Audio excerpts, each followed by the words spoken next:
Difficile de croire que les banques et les assurances recrutent.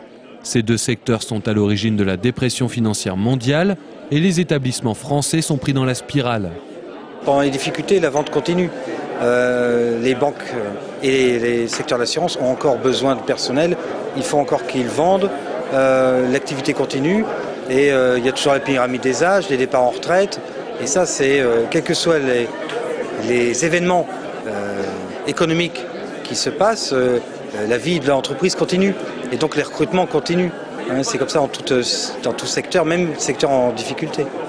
Sur l'après-midi, les entretiens entre employeurs et chercheurs d'emploi s'enchaînent toutes les 5 minutes.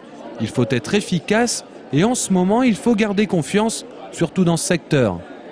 La chance qu'on a en France, c'est que nos banques sont beaucoup plus des banques de dépôt.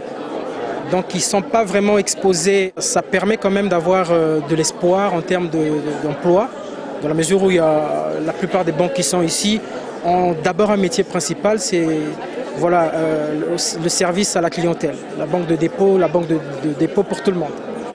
Une chose est sûre, le métier a beaucoup changé depuis 20 ans, mais depuis 2 semaines, rien ne sera plus jamais comme avant pour le monde de la banque et les employés de banque.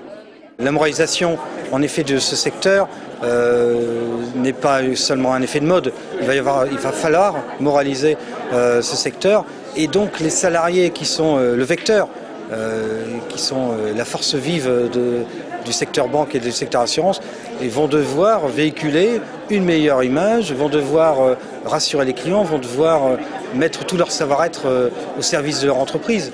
Et le savoir-être, je pense, est encore plus important aujourd'hui qu'avant. Pour le recrutement, l'exigence des employeurs est déjà grande, mais ce qui attend les futurs banquiers est bien plus rude, l'exigence des clients.